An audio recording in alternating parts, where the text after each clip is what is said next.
সাঁঝের তারার সাথে যেদিন আমার নতুন করে চেনাশোনা, সে এক বড় মজার ঘটনা। আরব সাগরের বেলার উপরে একটি ছোট্ট পাহাড়, তার বুক রং বেরঙের শাঁখের হাড়ে ভরা। দেখে মনে হয় এটা বুঝি একটা শঙ্খ সমাধি। তাদেরই ওপর একলা পা ছড়িয়ে বসে যে কথা ভাবছিলাম, সে কথা কখনো বাজে উদাস পথিকের কাঁপা গলায়, কখনো শুনি প্রিয়হারা ঘুঘুর উদাস ডাকে, আর ব্যথাহত কবির ভাষায় কখনো কখনো তার আচমকা একটি কথাহারা কথা উড়ে চলা পাখির মিলিয়ে আসা ডাকের মতো শোনায়। সেদিন পথ চলার নিবিড় শ্রান্তি যেন আমার অনুপরমাণুতে আলস ছোঁয়া বুলিয়ে দিয়ে যাচ্ছিল। ঘুমের দেশে রাজকুমারী আমার রুক্ষ চুলের গোছাগুলি তার রজনীগন্ধার কুঁড়ির মতো আঙুল দিয়ে চোখের ওপর হতে তুলে দিতে দিতে বললে, লক্ষ্মীটি এবার ঘুমাও। বলি সে তার বুকের কাছটিতে কোলের ওপর আমার ক্লান্ত মাথাটি তুলে নিলে। তার সইদের কণ্ঠে আর বীণায় সুর উঠছিল। অশ্রু নদীর সুদূর পারে ঘাট দেখা যায় তোমার দ্বারে। আমার পরশ হরষে সদ্য বিধবার কাঁদনের মতো একটা আহত ব্যথার টোল খাইয়ে গেল। আমি ঘুম জড়ানো কণ্ঠে কণ্ঠভরা মিনতি এনে বললাম, আবার উঠে গাইতে বলো না ভাই। গানের সুরের পিছু পিছু আমার পিপাসিত চিত্ত হাওয়ার পারে কোন দিশেহারা উত্তরে ছুটে চলল। তারপর কেউ কোথাও নেই, একা একা, শুধু একা। হোগো, কোথায় আমার অশ্রু নদী? কোথায় তার সুদূর পার? কোথায় বা তার ঘাট? হাসে কার দ্বারে? দিকহীন দিগন্ত সারা বিশ্বের অশ্রুর অতলতা নিয়ে আর এক সীমাহারার পানে মৌন ইঙ্গিত করতে লাগলো, ওই ওই দিকে গো, ওই দিকে। হায়, কোথায় কোন দিকে কে কি ইঙ্গিত করে? অলস আখির উদাস চাওয়া আমার সারা অঙ্গে বুলিয়ে মলিন কণ্ঠে কে এসে বিদায় ডাক দিলে, পথিক উঠো, আমার যাবার সময় হয়ে এলো। আমি ঘুমের দেশের বাদশাজাদির পেশোয়াজ প্রান্ত দুহাত দিয়ে মুঠি করে ধরে বললাম, না না, এখনো তো আমার উঠবার সময় হয়নি। কে তুমি ভাই? তোমার সব কিছুতেই এত উদাস কান্না ফুটে উঠছে কেন? তার গলার আওয়াজ একদম জড়িয়ে গেল। ভেজা কণ্ঠে সে বললে, আমার নাম শ্রান্তি। আজ আমি তোমায় বড্ড নিবিড় করে পেয়েছিলাম। এখন আমি যাই, তুমি ওঠো। আয় শুই ঘুম, ওকে ছেড়ে দে। জেগে দেখি কেউ কোথাও নেই, আমি একা। তখন সাঁঝের রানীর কালো ময়ূরপঙ্খী ডিঙিখানা ধুলিমলিন পাল উড়িয়ে সাগর বুকে নেমেছে। জানটা কেমন উদাস হয়ে গেল। যারা আমার সুপ্তির মাঝে এমন করে জড়িয়েছিল, তাদের চেতনার মাঝে হারালাম না কেন? এই জাগরণের একা জীবন কি দুর্বিষহ বেদনার ঘায়ে ক্ষত বিক্ষত, কি নিষ্করুণ শুষ্কতা তিক্ততায় ভরা। সেই দিন বুঝলাম কত কষ্টে ক্লান্ত পথিকের ব্যর্থ সন্ধ্যা পথে উদাস পুরবীর অলস ক্রন্দন এলিয়ে এলিয়ে যায়। বেলা গেল তোমার পথ চেয়ে, শূন্য ঘাটে একা আমি, পার করে নাও খেয়ার নিয়ে। হায় রে উদাসীন পথিক, তো সব ব্যর্থ ভাই, সব ব্যর্থ। কোথায় খেয়ার নেই ভাই, কোন অচিন মাঝিকে এমন বুক ফাটা ডাক ডাকিস তুই? কোথায় সে? কার পথ চেয়ে তোর বেলা গেল? কে সে তোর জন্ম জন্ম ধরে চাওয়া না পাওয়া ধন?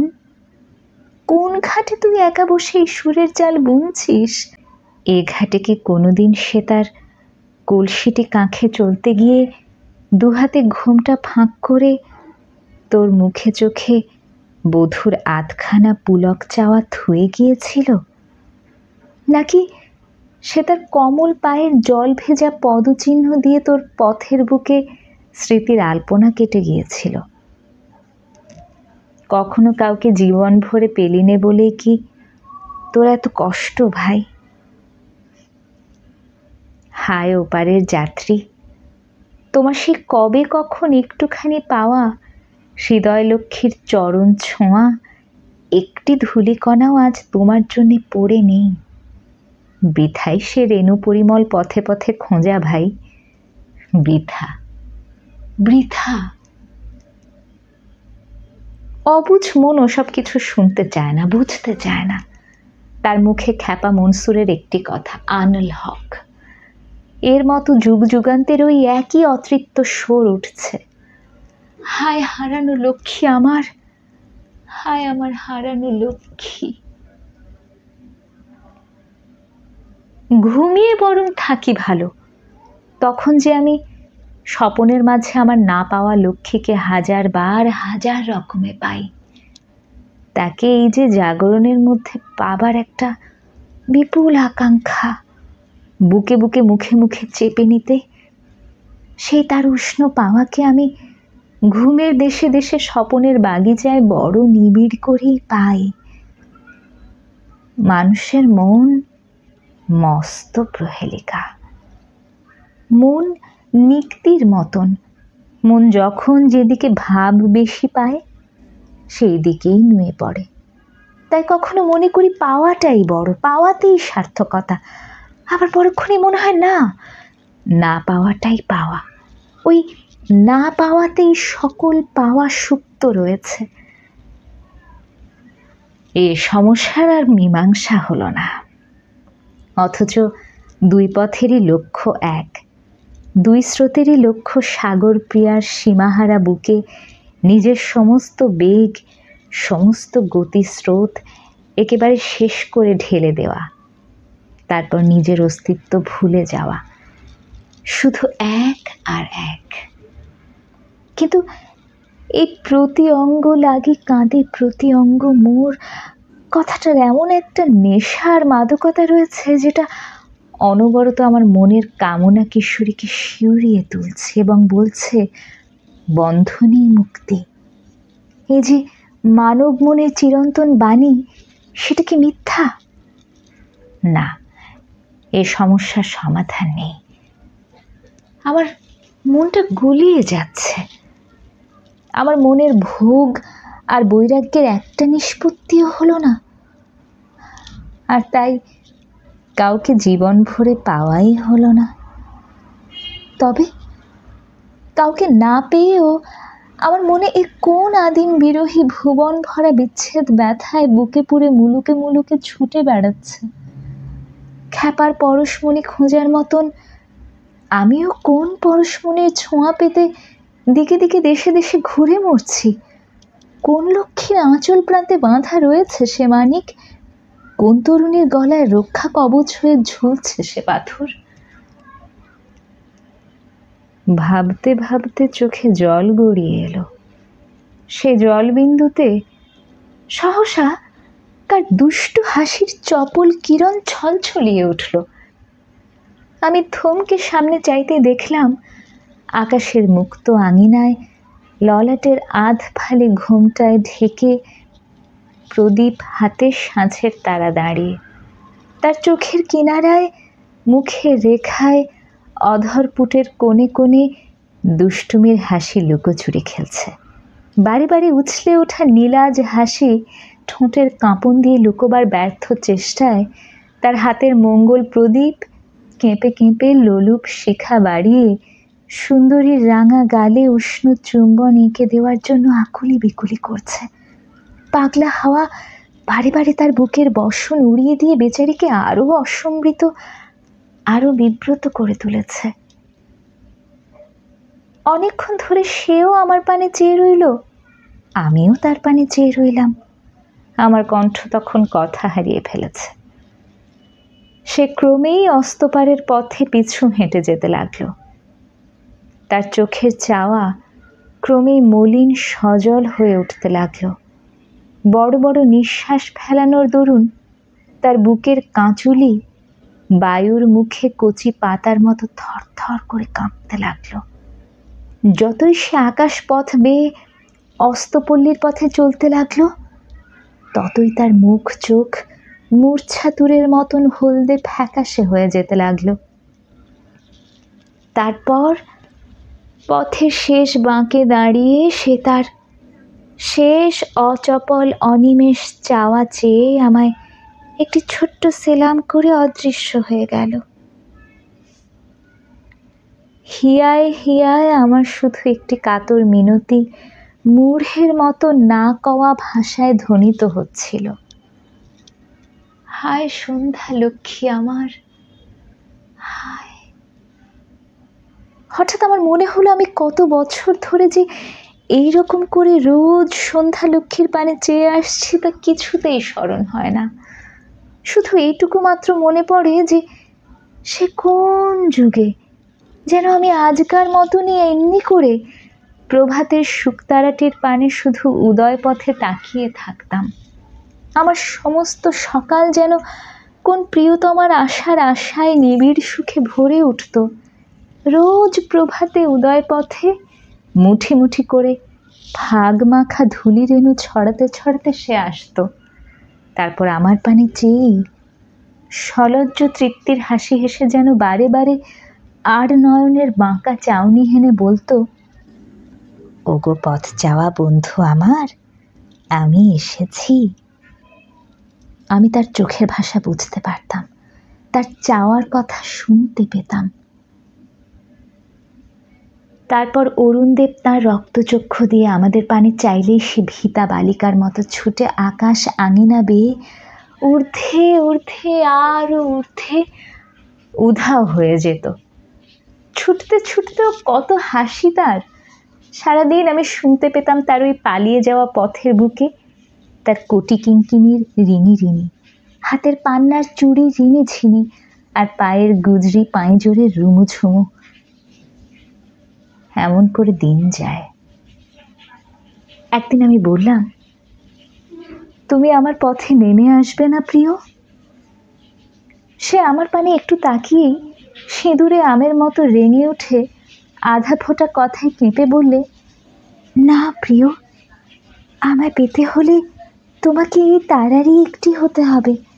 আমি নেমে যেতে পারিনি যে, তোমাকে আমার পথেই উঠে আসতে হবে। বলবার সময় অনামিকা অঙ্গুলি দিয়ে তার বেনারসি চেলির আঁচল প্রান্ত যেন সে আনমনে জড়িয়ে যাচ্ছিল। তার চোখের চাওয়া, মুখের কথা সেদিন যেন তেমনি করে অসহ্য ব্যথা পুলকে জড়িয়ে জড়িয়ে যাচ্ছিল। বুঝলাম সে বিশ্বের চিরন্তন ধারাটি বজায় রেখেই আমার সঙ্গে মিলতে চায়।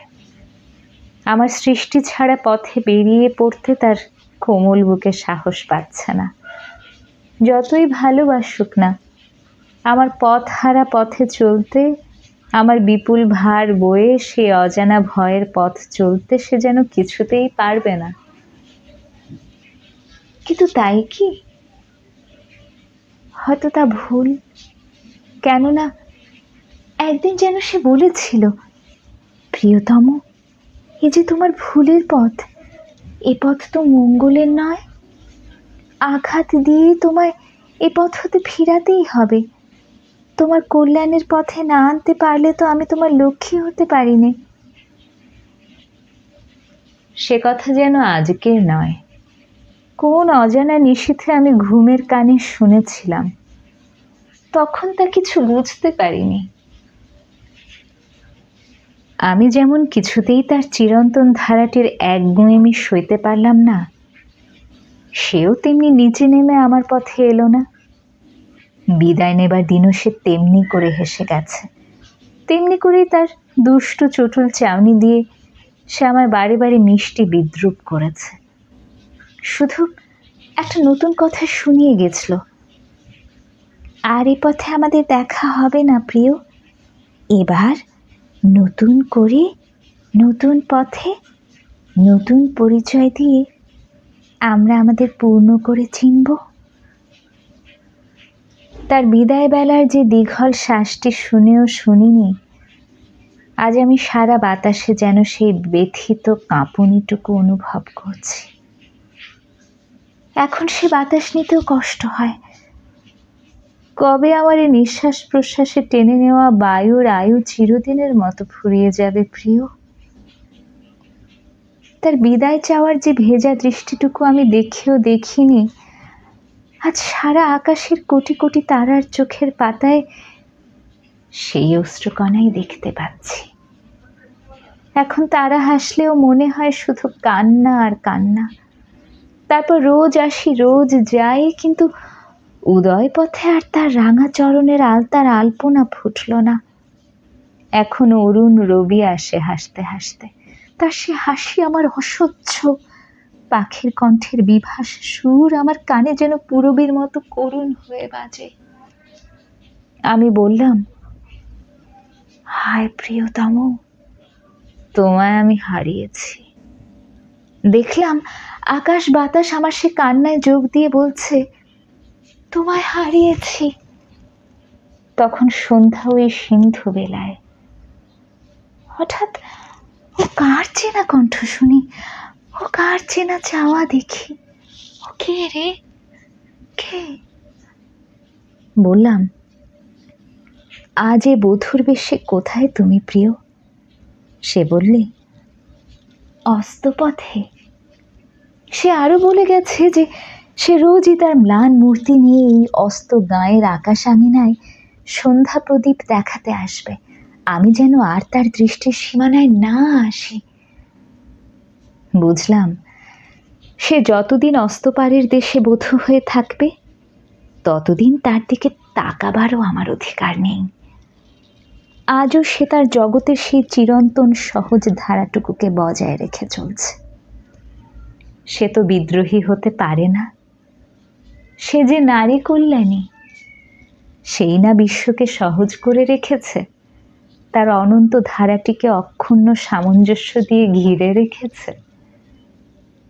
শুধলাম, আবার কবে দেখা হবে তবে?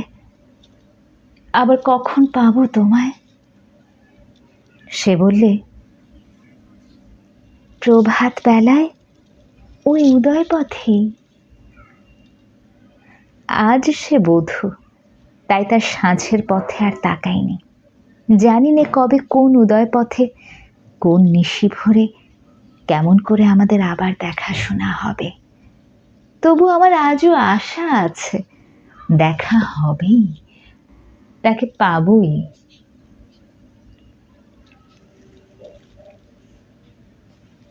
সিন্ধু পেরিয়ে ঘরের আঙিনায় যখন একা এসে ক্লান্ত চরণে দাঁড়ালাম, তখন ভাবিজি জিজ্ঞাসা করলেন, হ্যাঁ ভাই, তুমি নাকি বিয়ে করেছ? আমি মলিন হাসি হেসে বললাম, হ্যাঁ। তিনি হেসে শুধলেন, তা বেশ করেছ। বধূ কোথায়, নাম কি তার? অনেকক্ষণ নিঃশব্দে বসে রইলাম। শ্রীরাগের সুরে মূর্ছিতা মলিনা সন্ধ্যার ঘোমটার কালো আবছায়া যেন সিয়াহ কাফনের মতো পশ্চিমমুখী ধরনীর মুখ ঢেকে ফেলতে লাগলো। আমি অন্যদিকে মুখ ফিরিয়ে নিলাম। তারপর অতি কষ্টে ওই পশ্চিম পাড়ের পানে আঙুল বাড়িয়ে বললাম, অস্তপাড়ের সন্ধ্যা লক্ষ্মী। ভাবিজানের ডাগর আঁখি পল্লব সিক্ত হয়ে উঠল। দৃষ্টিটুকু অব্যক্ত ব্যথায় নত হয়ে এলো। কালো সন্ধ্যা নিবিড় হয়ে নেমে এলো।